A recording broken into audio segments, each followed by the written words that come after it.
వైజాగ్ ప్రాంతం దేవుని మహాకృపను బట్టి ఈ స్థలంలో నిలబడటానికి దేవుడు అవకాశం ఇచ్చారు. అందుని బట్టి దేవునికే మహిమ కలుగును గాక. నన్ను ప్రేమతో ఆహ్వానించిన నాకు అత్యంత ప్రియమైన అన్న డేవిడ్ అన్నయ్యకి, ఐజాక్ అన్నయ్యకి ప్రత్యేకమైన వందనాలు. అలాగే నాకంటే గౌరవమైన సేవకులు ఉన్నారు, వారందరికీ ప్రత్యేకమైన వందనాలు. చక్కటి నాకు ఆరాధన అంటే చాలా ఇష్టం. ఇంకా ఆరాధన చేస్తే బాగుందని పెట్టింది. కీర్తన ఆశీస్సుకి వందనాలు. చాలా కాలమైన చూసి వాళ్ళ ఆరాధన నిజంగా ప్రభు కోసం వారు తమ జీవితాన్ని పరంగా పెట్టారు. నిజంగా వాళ్ళని చూసేటప్పుడల్లా నేను ఆత్మలో దేవుడు స్తుతిస్తున్నాను. వాళ్ళతో కలిసి సహవాసం చేయడం దేవుడి ఇచ్చిన భాగ్యం. దేవునికి స్తోత్రం చెప్తారా?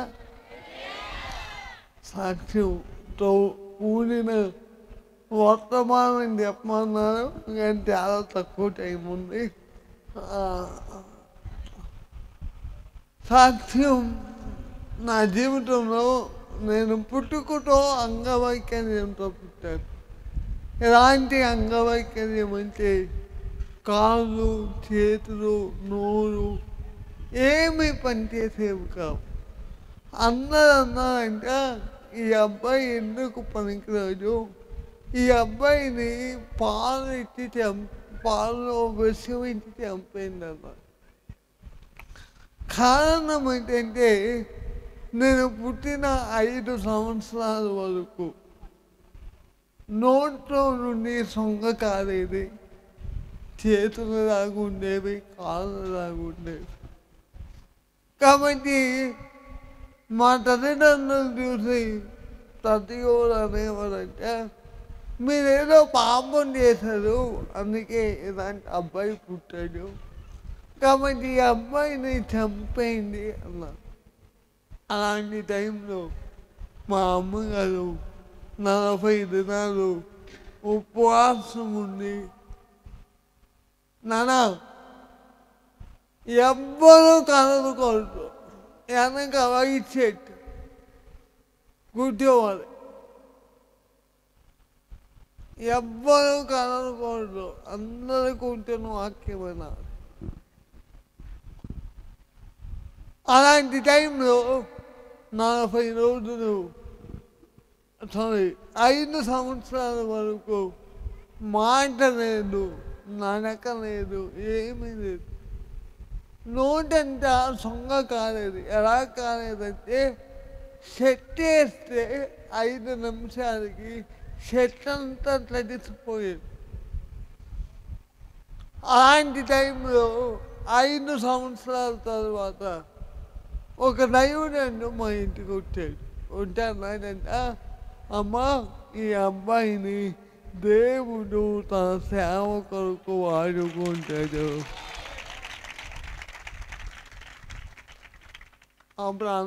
అప్పుడు అమ్మ అందంట, అయ్యా జోకులు చేస్తారు, 5 సంవత్సరాలు నరకం అనుభవిస్తున్నాను. నా ఇంట్లో నుండి ఈ అబ్బాయిని పట్టుకొని బయటకు వచ్చి 5 సంవత్సరాలు అయిపోయి. లేదమ్మా, దేవుడు చెప్తున్నాడు ఈ అబ్బాయిని దేవుడు సేవకు వాడుకుంటాడు. అయితే ఏం చేయాలంటే ఆ దేవుడు ఒకే ఒక మాట చెప్పాడమ్మా, నువ్వేం చేయొద్దు కానీ 40 దినాలు ఉపవాసం ఉండి ప్రార్థన చేయి అన్నట్టు. ఆ మాట నమ్మింది అమ్మ. ప్రార్థన చేయడం మొదలెట్టింది. ప్రార్థన చేయగానే 1 రోజు అయింది, ఏ అద్భుతం జరగలేదు. 10 రోజులు అయింది, 20 రోజులు అయింది, 30 రోజులు అయింది, ఏ అద్భుతం జరగలేదు. 39వ రోజు రాత్రి హాల్ నైట్ ప్రార్థన జరుగుతుంది. అలాగే ఇలాగే మా చేతిలో అప్పుడు కమ్మన పాకు ఉండేది, ఇలాగ ఆటలు ఉండేవి, రాటికి మధ్య తాడు ఉండేది. ఇటు స్త్రీలు అటు పురుషులు కూర్చుండేవారు. ఆరాధన చేస్తున్న టైంలో ఇందాక చెల్లి చాలా మంచి మాట అన్నారు. చాలామంది ఆరాధనని చాలా చులకనగా చూస్తారు. ఆరాధన చాలా ప్రాముఖ్యమైంది. ఎందుకో చెప్తాను వినండి. అందరూ ఆరాధిస్తున్నప్పుడు మా అమ్మ కూడా ఆరాధిస్తుండగా మా అమ్మ ఆరాధనలో ఒక దర్శనం చూస్తుంది.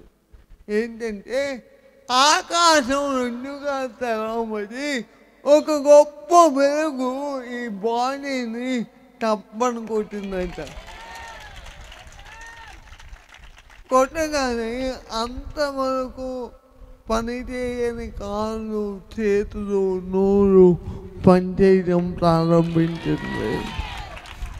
నేను మాట చెప్పిన, ఆరాధన ఎందుకు చేస్తున్నామంటే దేవుని శక్తిని, దేవుని ప్రభావమును భూమి మీద అనుభవించడానికి చేస్తాం. ఈరోజు చాలామంది ఆరాధనలో కలుముడు అదేటో నాకు అలాంటి వాళ్ళని చూస్తే కొంట్లో కాలం వేయాలనిపిస్తుంది. నిజం. ఊరికినే ఆరాధన చేయం, టైం పాస్గా ఆరాధన చేయం. నీకు ఒక విషయం చెప్పినా, ఏ మతంలో లేనిది కేవలం క్రైస్తవ్యంలో మాత్రమే ఉండేదేంటో తెలుసా, దేవుణ్ణి మనం రెట్లగా అనుభవించగలం. We have to experience the presence of God in the worship. ఆరాధనలో దేవుని సన్నిధిని, దేవుని ప్రసన్నతను అనుభవించే స్థలం ఏదైనా ఉందంటే ఆరాధన. ఓ మాట చెప్పినా, ఇందాక చేసే మంచి మాట చెప్పింది. ఏంటో ఎస్యా పరలోకం కలేదు, కానీ ఎస్యా పరలోకాన్ని భూమి మీద అనుభవించాడు. ఎస్యా పరలోకం అనేది ఎస్యా భూమి మీద ఉన్నాడు, కానీ భూమి మీద ఉన్న ఎస్యా పరలోకాన్ని అనుభవించేటట్లు చేసింది ఆరాధన. ఆరాధన చాలా విలువైంది. ఈరోజు సైతాను ఆరాధననివ్వకుండా, ఆరాధనకు విలువనివ్వకుండా సైతాన్ని చేస్తున్నాడు. కాబట్టి మనం ఎప్పుడు ఆరాధిస్తున్నా మనం దేవుల్లో అనుభవించడానికి, దేవుని సన్నిధిని, ప్రసన్నతను అనుభవించే స్థలం ఏదంటే ఆరాధన. మా అమ్మ ఆరాధిస్తుండగా ఒక దర్శనం చూసింది. ఆ దర్శనం ఏంటో తెలుసా, ఈ బాడీని ఒక గొప్ప వెలుగు వచ్చి తాకాలి. ఏమైంది తెలుసా, అప్పుడు దాకా పని చేయని కాళ్ళు, పని చేయని చేతులు, పని చేయని నోరు పని చేయడం ప్రారంభించింది. ప్రారంభించిన తర్వాత మా అమ్మకు ఒక ఆశ ఉండేది. ఏంటంటే నన్ను చదివించాలని. నన్ను చాలా స్కూల్లో తిప్పింది, ఏ స్కూల్లో జాయిన్ చేసుకోలేదు. చివరికి ఒక టీచర్ నాకు చదువు చెప్పింది వాళ్ళ ఇంట్లో. నేను 5వ తరగతి వరకు ఇంట్లోనే చదువుకున్నాను. అప్పట్లో 7th పబ్లిక్ ఎగ్జామ్ అయ్యి ఆ ఎగ్జామ్ నన్ను కట్టించేవారు. ఆ ఎగ్జామ్ నా ఎగ్జామ్ ఎంత కఠినంగా ఉండేదంటే నేను రాయలేను, నేనేం చెప్తే వాళ్ళది రాస్తారు. విచిత్రం చెప్పిన, ఈరోజు వచ్చినోడు రేపు రాదు, రేపు వచ్చినోడు ఏదైనా రాదు. ఇప్పుడు ఎగ్జామ్ ఎంత కష్టం అంటే ఒకటి నా మాట ఆయనకి అర్థం అవ్వాలి. ఆయన ఎగ్జామ్ రాయాలి. నా మాట అర్థమయ్యేది ఎప్పుడు, ఎగ్జామ్ రాసేది ఎప్పుడు? ఇన్ని కష్టాల మధ్య దేవుడు MBA చదవడానికి ఒప్పించాడు. తర్వాత నేను ఉద్యోగం చేశాను కొంతకాలం. ఆ ఉద్యోగం చేస్తున్నప్పుడు దేవుడు నన్ను సేవకు రమ్మన్నాడు. నిజంగా చెప్తాను, నాకు సేవ అంటే నచ్చదు. ఎందుకంటే మా ఇంట్లో అందరూ సేవకులే. మా తాత సేవకుడు, మా పెద్దనాన్న సేవకుడు, మా మాయ సేవకుడు. ఇది అందరినీ చూసి ప్రపంచంలో ఏదైనా చేయొచ్చు కదా, ఏం చేయకూడదు. వద్దురా బాబు తన్నం. ప్రభు నాతో మాట్లాడినప్పుడు నేను ప్రభుకి చెప్పిన ఒకే ఒక మాట, ప్రభా నాకు 60,000 రూపాయల జీతం వస్తుంది కాబట్టి 10,000 నాది, 50,000 నీది. నేను డబ్బులు ఇస్తాను ఆయన అంటే ప్రభు అన్నాడు, నీకు డబ్బులు అవ్వండి కావాలా, నువ్వే కావాలా అన్నాడు. ఇలాగా ఒక 3 నెలలు చాలా నేను దేవునితో పోరాడాక ఓ పెద్ద యాక్సిడెంట్ అయింది. ఆ యాక్సిడెంట్లో నేను పట్టబడ్డాను. నా ఉద్యోగాన్ని దేవునికి సమర్పించి ఈరోజు సంపూర్ణ సేవ చేయడానికి దేవుడు ప్రోత్సహించాడు.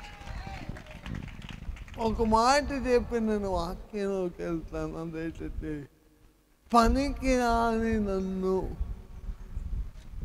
ఇది వేస్ట్, ఇది బతుకే వేస్ట్ అన్న నన్ను ఈరోజు నించోబెట్టి మైక్ ఇచ్చి మాటలు చెప్పిస్తున్నాడే. పనికి రాని నన్ను వాడుకున్న దేవుడు నిన్నెందుకు వాడుకోడు?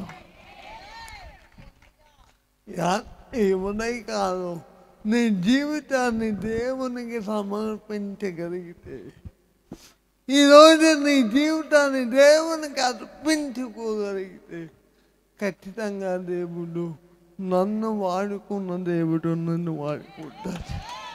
నన్ను నిలబెట్టిన దేవుడు నిన్ను నిలబెట్టుటకు ఆయన శక్తివంతుడు, సమర్థుడు. ఆయన ఏదైనా నమ్మితే, ఆ ఒక్క మాట నమ్మగలిగితే మన జీవితంలో మనం ఏదైనా దేవుని దగ్గర పొందగలం. దేవునికి స్తోత్రం చెప్పండి. హల్లెలూయా. ఇలాంటి ధ్యానం కొరకై దేవుని వాక్యంలో నుండి కొన్ని మాటలు, దేవుడు నా హృదయంలో పెట్టిన మాటలు మీతో చెప్తాను. రోమీయులకు రాసిన పత్రిక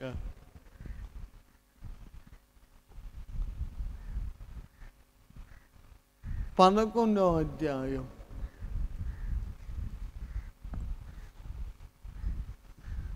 34వ వచనాన్ని చదువుతాం. ప్రభు మనసును చాలక. ఈరోజు నా టాపిక్ అదే, దేవుని మనస్సును ఎరిగిన వారు ఎంతమంది ఉన్నారు? పాటలు పాడేవారు ఉన్నారు, ప్రసంగాలు చేసేవారు ఉన్నారు, ఆరాధకులు ఉన్నారు. నా పాయింట్ ఏంటంటే, దేవుని మనస్సును ఎరిగిన వారెంతమంది?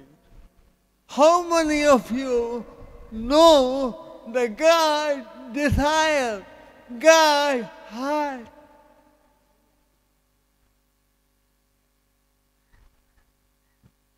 పాటలు పాడిస్తున్నాం, దేవుని మందిరానికి వస్తున్నాం, ఆరాధిస్తున్నాం. ఇవేవి తప్పు కాదు, తప్పని నేను అన్నాను. ఇవన్నీ అవసరమే. వీటితో పాటు దేవుని మనస్సు నీకు అర్థమైందా? దేవుని హృదయ వేదన, హృదయ స్పందన నీకు అర్థమైందా? ఈరోజు చాలా మందికి సంవత్సరాలుగా దేవుణ్ణి ఆరాధిస్తున్నా, సంవత్సరాలుగా దేవుని సన్నిధికి వస్తున్నా, మేము రక్షింపబడి 50 ఏళ్ళు అయిందండి, 100 ఏళ్ళు అయిందండి అని చెప్పుకుంటున్నావే మంచిదే, కానీ నీకు దేవుని మనస్సు అర్థమైందా? ఈరోజు చాలా మందికి ఏం అర్థమవుతుందో తెలుసా? దేవుని మనస్సు అర్థం కాలే. కారణం ఒకే ఒక కారణం ఏంటంటే మనం లోకంతో ఎక్కువ గడుపుతున్నాం, దేవునితో అందుకే దేవుని అర్థమవుతాం. వాక్యం చదువుతాం, ప్రార్థన చేస్తాం, దేవుని సన్నిధికి వస్తాం, కానీ దేవుడు ఏంటో విచిత్రం ఏంటో తెలుసా? యేసు ప్రభుతో 3.5 సంవత్సరాలు తిరిగారు. తిరిగినప్పుడు యేసు ప్రభు శిష్యులను పిలిచి ఒకే ఒక ప్రశ్న ఏంటంటే, మీరు నన్ను గురించి ఎందుకయ్యారు?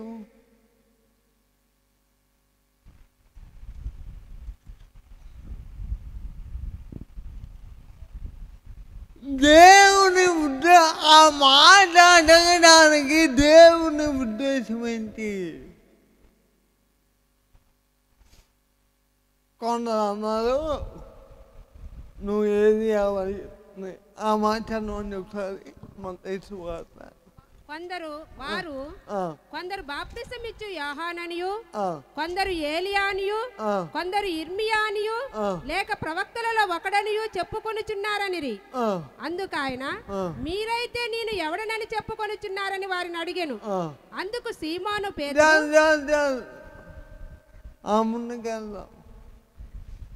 మీరు నన్ను గురించి ఏమనుకుంటున్నారు? ఈరోజు ఉదయకాలం నా ప్రశ్నలే, నువ్వు యేసు ప్రభు గురించి ఏమనుకుంటున్నావు చెప్పనా? యేసు ప్రభు దొరికితే రోగాలు పోతాయి, జబ్బులు పోతాయి, అప్పులు తీరిపోతాయి, కూతురికి పెళ్ళి అయిపోద్ది, అల్లుడు అమెరికా వెళ్ళిపోతాడు, మనం అందరం సెటిల్ అయిపోతాం. ఇదే కదా విచిత్రం చెప్పనా? యేసు ప్రభు నమ్ముకున్నా ఇవి జరుగుతాయి, నమ్ముకోకపోయినా జరుగుతాయి. కానీ అందరి యొక్క ఆలోచన వేరు, పేతురు యొక్క ఆలోచన వేరు. ఆయన ఏమంటున్నాడు చదవండి. మీరైతే నేను ఎవడనని చెప్పుకొనుచున్నారని వారిని అడిగాను. అందుకు సీమోను పేతురు, నీవు సజీవుడగు దేవుని కుమారుడువైన క్రీస్తు అని చెప్పాను. అందుకు యేసు, సీమోను బర్యోనా, నీవు ధన్యుడవు, పరలోకమందున నా తండ్రి ఈ సంగతి నీకు బయలుపరచునే కాని నరులు నీకు బయలుపరచలేదు. మరియు నీవు పేతురువు, ఈ బండ మీద నా సంఘమును కట్టుదువు, పాతాళములోక ద్వారములు దాని ఎదుట నిలవనేరవని నేను నీతో చెప్పుచున్నాను. దేవునికి స్తోత్రం చెప్తారా? పేతురుకి ఏముందో తెలుసా? పరలోకంతో కనెక్షన్ ఉంది.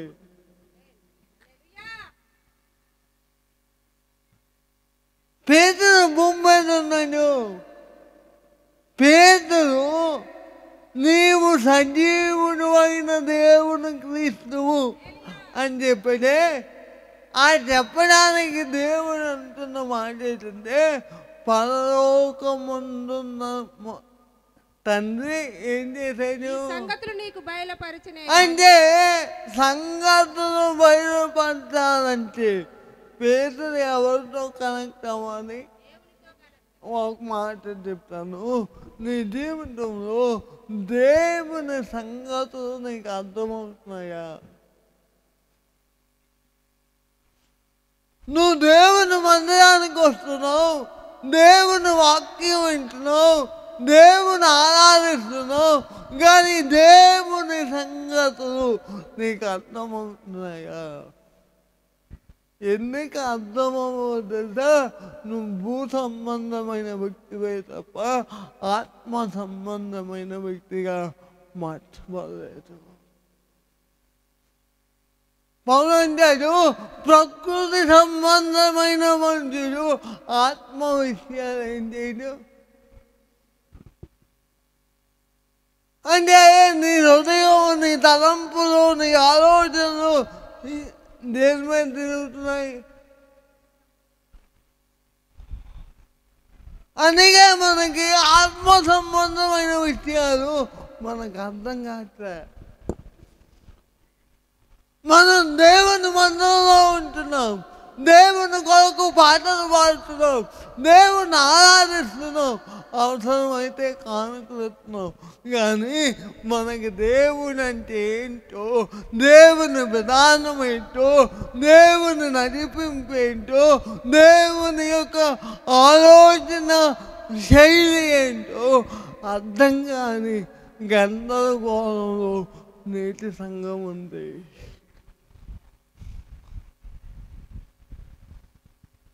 నేను ఒక మాట అంటాను, సంఘము చాలా ప్రమాదకరమైన స్థితిలో ఉంది.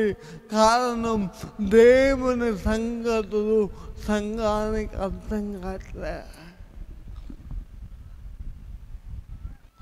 ఓ మాట చెప్పండి, దేవుడు ఏమై ఉన్నాడో మీకు తెలియకపోతే దేవుడు ఏం చేయబోతున్నాడో మీకు ఎలా తెలుస్తుంది?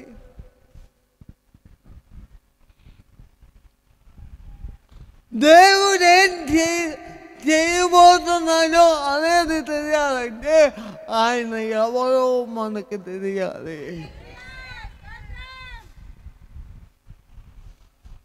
ఆయన ఎవరో నీకు తెలిస్తే ఆయన ఏం చేయబోతున్నాడో నీకు అర్థమవుతుంది. విచిత్రం చెప్పనా, ఈ భూమి మీద ఏ ఒక్కరూ గ్రహించలేని అద్భుతమైన దేవుని లక్షణాలను, దేవుని గొప్పతనాన్ని దావీదు తెలుసుకున్నాడు. చూడండి, ఒక అద్భుతమైన మాట చదువుకుందాం. అపోస్తలుల కార్యాల గ్రంథం 13వ అధ్యాయం 36వ వచనం చదవండి ఒకసారి. దావీదు దేవుని సంకల్పము చొప్పున, దేవుని సంకల్పము చెప్తా 22వ వచనం చదవక. తరువాత అతనిని తొలగించి దావీదును వారికి రాజుగా ఏర్పరిచెను. మరియు ఆయన, నేను యెషయి కుమారుడైన దావీదును కనుగొంటిని, అతడు నా ఇష్టానుసారుడైన మనుషుడు, అతడు నా ఉద్దేశములన్నీ నెరవేర్చునని నెరవేర్చునని చెప్పి అతని గూర్చి సాక్ష్యం ఇచ్చాను. ఎందుకు ఇచ్చాను? కీర్తన గ్రంథం 25వ కీర్తన 25వ కీర్తన 4వ వచనం చదవండి. యెహోవా, నీ మార్గములను నాకు తెలియచేయుము, నీ త్రోవలను నాకు తేటపరచుము. ఎవరు చెప్పారు ఈ మాట? దావీదుకు ఆశ ఉంది, దేవా నీ మార్గాలు నాకు తెలియదు. కాబట్టి దావీదు మాత్రమే దేవుని ఉద్దేశాన్ని కనుగొనగలిగాడు.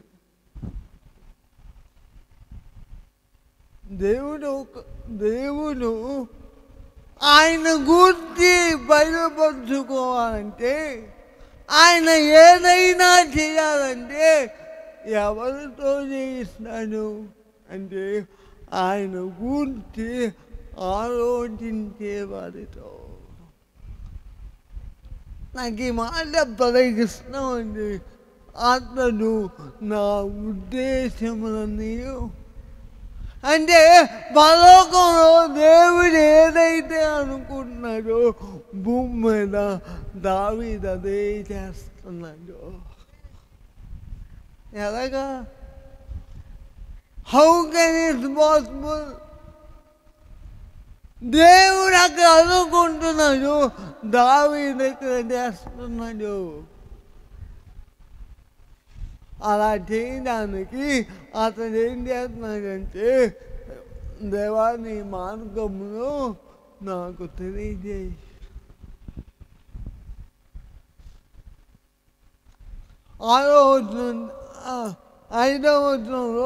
నన్ను నీ సత్యమును అనుసరింపజేసి నాకు నీ ఉపదేశమును చేయుము. నీవే నా రక్షణకర్తవైన దేవుడవు, దినమెల్లా నీ కొరకు కనిపెట్టుచున్నాను. ఏదంటే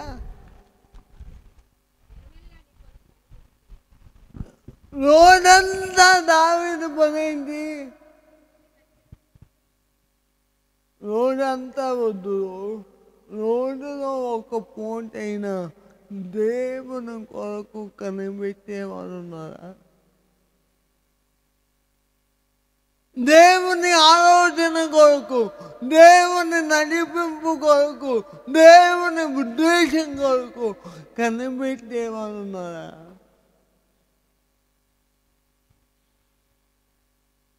ఈ రోజుల్లో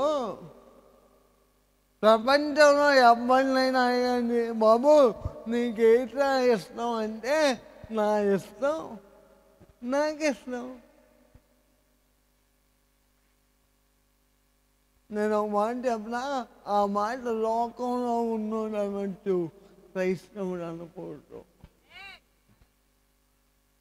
ఈ భూమి మీదకి మన ఇష్టం చేయడానికి రాలేదు, దేవుని ఉద్దేశం నెరవేర్చడానికి వచ్చాం. దేవుడు నీకు ఇచ్చిన ఈ చిన్న జీవితం 60, 70, 50, 40 ఎన్ని సంవత్సరాలు ఇచ్చాడో నాకు తెలీదు. అన్ని సంవత్సరాలు నువ్వైనా నేనైనా చేయాల్సింది ఒకటి, దేవుని ఉద్దేశాన్ని నెరవేర్చాలి. ఈరోజు అడుగుతున్నాను, దేవుని మనసు నీకు అర్థమైతే దేవుని ఉద్దేశం నీకు అర్థమవుతాయి. దేవుని మనసు నీకు అర్థమవ్వదు, దేవుని ఉద్దేశాలు నీకు అర్థమవ్వవు. దేవుని ఉద్దేశాలు నీకు అర్థమవ్వవు. అందుకే అంటాడు, నిర్గమకాండం ఒక అద్భుతమైన మాట చదువుదామా ఒకసారి? నిర్గమకాండం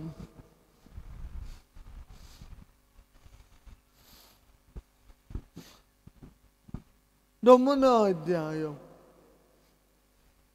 21వ వచనం చదవండి. యెహోవా అయితే యెహోవా మాట లక్ష్య పెట్టని వాడు తన పని వారిని తన పశువులను పొలములో ఉండనిచ్చెను. యెహోవా నీ చెయ్యి ఆకాశం వైపు చూపుము, ఐగుప్తు దేశమందలి మనుషుల మీదను జంతువుల మీదను పొలముల కూరలన్నిటి మీదను వడగండ్లు ఐగుప్తు దేశమంతటా పడునని మోషేతో చెప్పెను.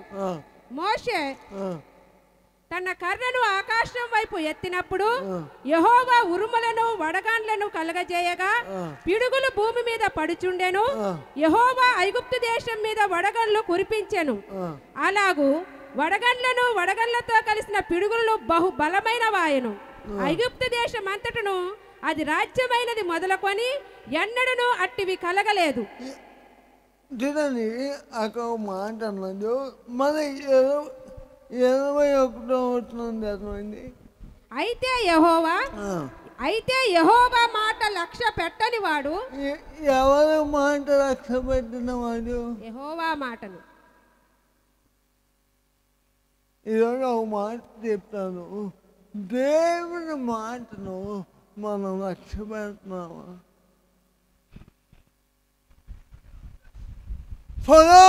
దేవుని మాటను లక్ష్య పెట్టలేదు. అందుకే దేవుడు ఏం చేశాడు? వడగండ్లు కురిపించాడు. ఈరోజు ఫరోకి దేవుడు ఎవరో అర్థం కాలే. అందుకే ఫరో హృదయం ఏమైందంటే కఠినమైపోయింది. ఈరోజు దేవుడు నీకు అర్థం కాకపోతే నీ హృదయం కఠినమైపోతుంది. నీ హృదయం కఠినమైపోతుంది. కాబట్టి ఈరోజు ఈ ఉదయకాలం దేవుడు మనతో మాట్లాడే మాట ఏంటంటే దేవుని చిత్తం, దేవుని హృదయం నీకు అర్థమైందా?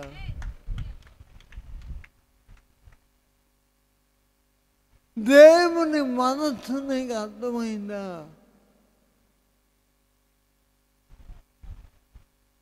దేవుని మనసు ఎవరికి అర్థమవుతుందో వారి హృదయం ఏమవుతుందా? కఠినమైపోద్ది. వారు పాపానికి అలవాటు పడిపోతారు. వారు రోమాపత్రిక ఒక మాట అంటాడు. రోమాపత్రిక చూడండి, రోమీయులకు రాసిన పత్రిక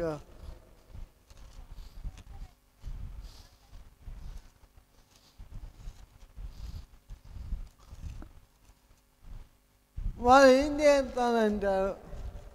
రోమీయులకు రాసిన పత్రికలో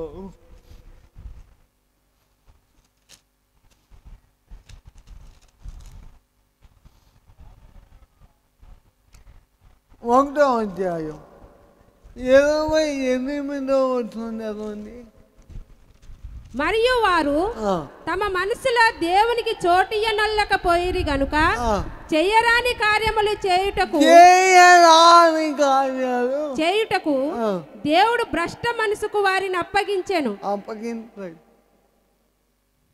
అట్టివారు సమస్తమైన దుర్నీతి చేతను, దుష్టత్వము చేతను, లోభము చేతను, ఈర్ష్య చేతను నిండుకొని మత్సరము, నరహత్య, కలహము, కపటము, వైరమను వాటితో నిండిన వారై కొండెగాండ్రును, అపవాదకులను, దేవద్వేషులను, హింసకులను, అహంకారులను, బింకములాడువారును, చెడ్డ వాటిని కల్పించువారును, తల్లిదండ్రులకు అవిధేయులను, అవివేకులను, మాట తప్పువారును, అనురాగరహితులను, నిర్ధాయులైరి.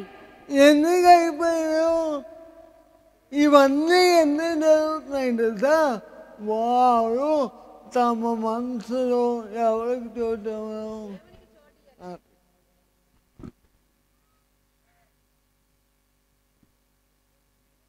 ఓ మాట చెప్పనా, దేవుని ఎవరు ఎరగడో వాడు దేవునికి చోటు ఎవడో, దేవునికి ఎవడు చోటు ఎవడో వాళ్ళు ఈ కార్యాలన్నీ జరుగుతాయి. వాడు చెట్టుకొస్తాడు, ప్రార్థన చేస్తాడు, వాక్యం వింటాడు, అన్నీ చేస్తాడు, కానీ వాడు దేవునికి చూడలేదు. ఎందుకు? వాడు దేవుని ఎరగలేదు. నువ్వు దేవుని ఎరిగితే దేవునికి చోటిస్తావు. నువ్వు దేవుని ఎరగకపోతే నువ్వు దేవునికి చోటు ఇవ్వలేవు.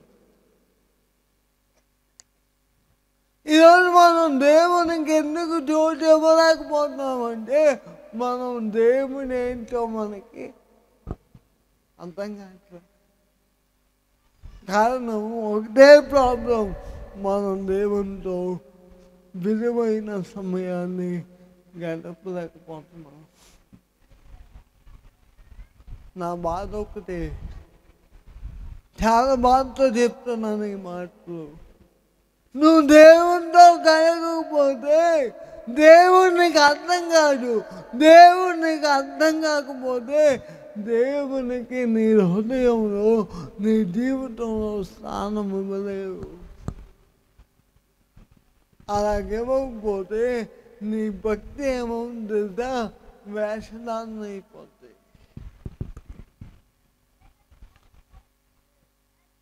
ఈరోజు ఎలా తయారయ్యిందంటే క్రైస్తవ సమాజం, తిమోతికి రాస్తూ పౌలు అంటాడు చూడండి. తిమోతికి రాసిన పత్రిక రెండవ పత్రిక 3వ అధ్యాయం 5వ వచనం అంటాడు, పైకి భక్తి గలవారు. ఏమంట? ఈరోజు క్రైస్తవ సంఘం ఎలాగుందంటే పైకే, నా లోన శక్తి లేదు. శక్తి కావాలంటే శక్తి ఇచ్చిన వాళ్ళతో కనెక్ట్ అవ్వాలి.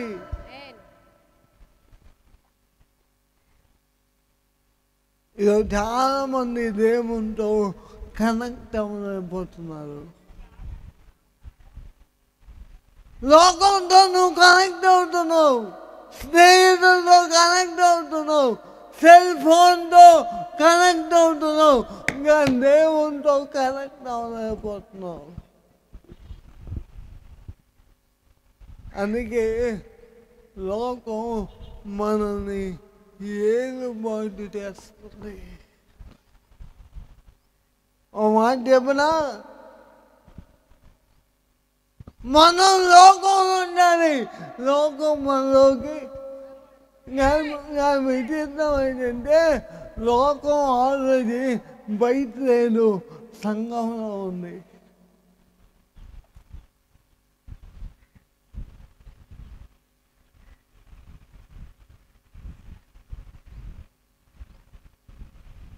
కారణం ఒకటే, దేవునితో దేవుని ఎరక, దేవునికి జోడి ఒక లోకాన్ని మనం తెచ్చుకున్నాం.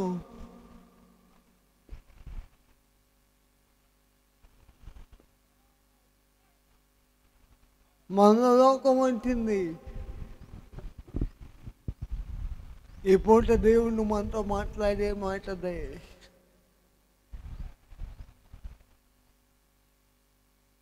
ఈ పూట దేవుడు మనతో మాట్లాడే మాటనే. నువ్వు దేవుని ఎరిగితే ఆయన నీలో ఉంటాడు. బైబిల్ ఒక అద్భుతమైన మాట ఉంది చూడండి. కొరింథీయులకు రాసిన పత్రిక, అపోస్తలుడైన పౌలు కొరింథీయులకు రాసిన పత్రిక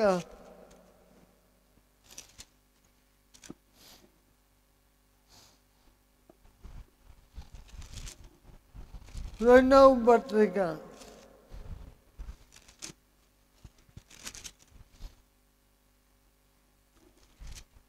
6వ అధ్యాయం 18వ వచనం చదవండి. మనము జీవము గల దేవుని ఆలయమై ఉన్నాము, అందుకు దేవుడిలాగు సెలవిచ్చుచున్నాడు, నేను వారిలో నివసించి సంచరింతును.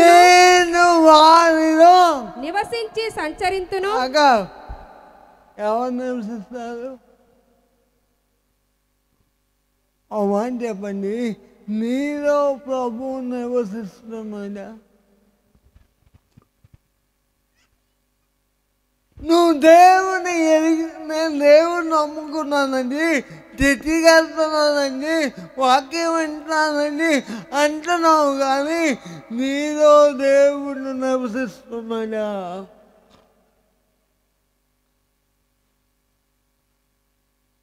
నువ్వు ఆయన్ని ఎరిగితే ఆయన నీలో నివసిస్తాడు. ఆయన నీలో నివసిస్తే నువ్వు ఆయనకి దేవాలయంగా మార్చబడతావు. నిజము. మనల్ని దేవుడి భూమి మీదకి ఎందుకు వచ్చాడంటే నిన్నే ఒక దేవాలయంగా మార్చడానికి. అలా మారాలంటే నువ్వు ఆయన్ని ఎరగాలి. ఆయన్ని ఎప్పుడైతే మనం ఎరుగుతామో ఆయన మనలో ఉంటాడు. ఆయన మనలో ఉండి అక్కడ కింద చదవంటే నేను వారిలో నివసించి సంచరింతును, నేను వారి దేవుడనై ఉందును, వారు నా ప్రజలై ఉందురు. దేవునికి స్తోత్రం చెప్పండి. హల్లెలూయా. ఆయన నివసించడమే కాదంట, ఆయన సంచరిస్తాడు.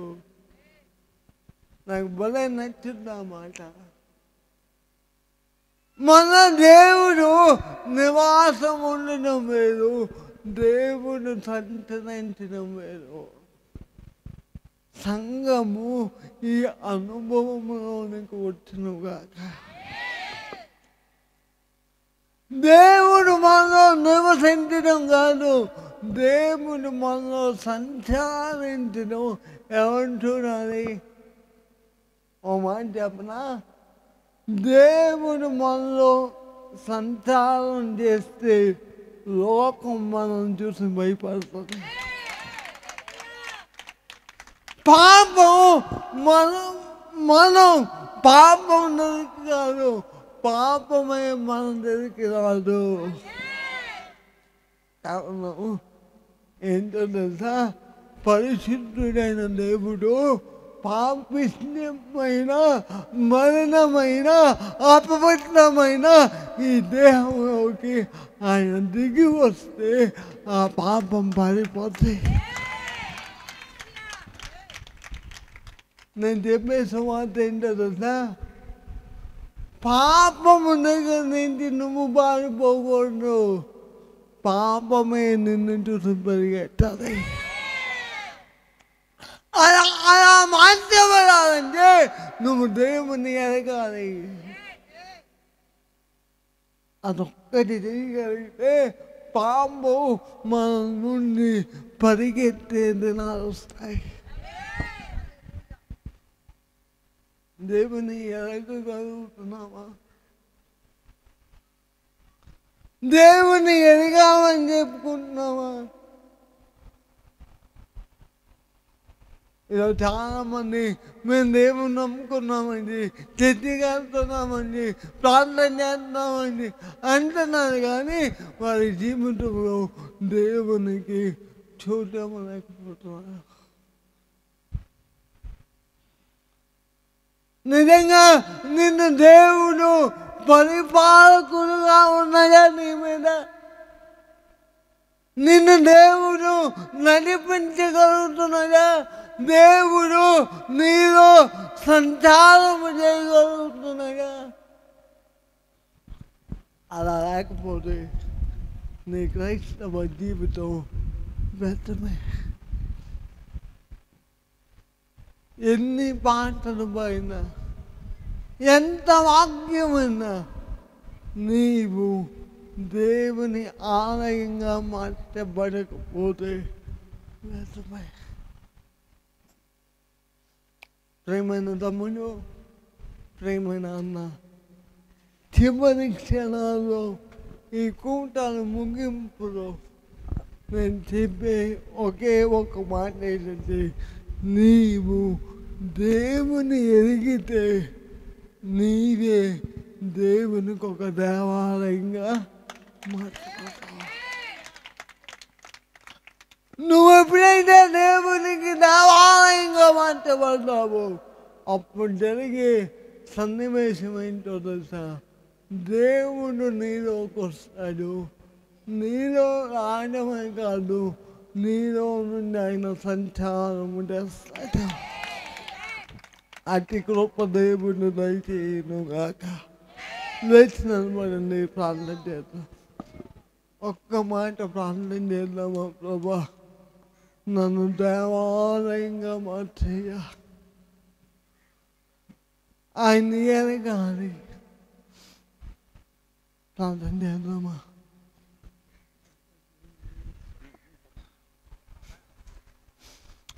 అడుగుదామా? ప్రభా, నన్ను దేవాలయంగా మార్చేయ. నీవు నాలోనికి రా ప్రభా.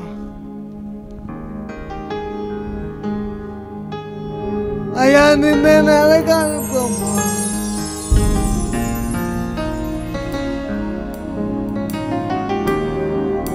అయ్యా, నన్ను ఒక దేవాలయంగా మార్చునాయన. నన్ను ఒక దేవాలయంగా మార్చునాయన. ప్రార్థన చేద్దాం, ప్రార్థన చేద్దాం. దేవుడు నిన్ను ఒక దేవాలయంగా మార్చాలనుకుంటున్నాడు. ఆయన నీలో నివసించాలనుకుంటున్నాడు. ఆయన నీలో సంచారం చేయాలనుకుంటున్నాడు. అయ్యా నేను ఎదుగుతున్నాను నేర్పండి.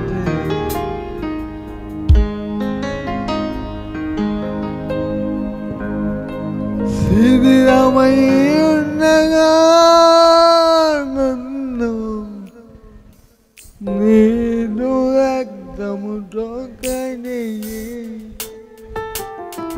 నీ పోలికగా మార్చినావే నా యేసయ్యా.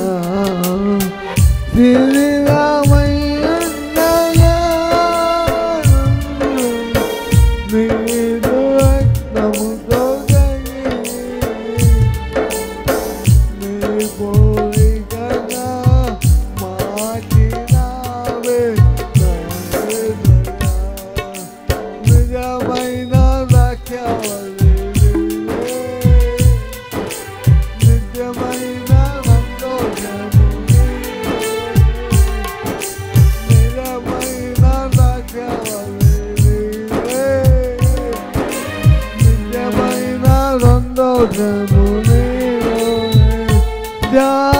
శాశ్వతమైనది ఎంతో మొదలైనది నాపై నీకున్న ప్రేమ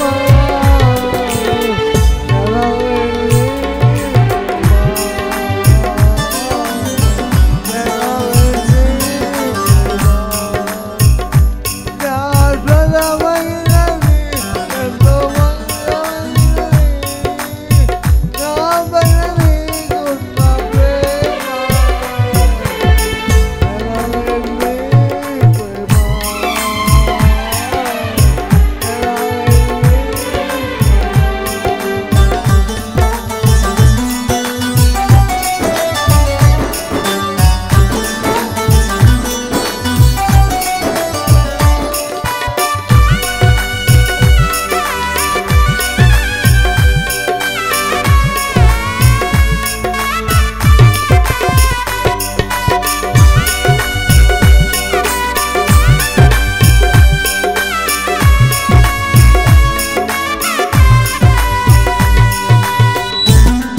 లార్డ్.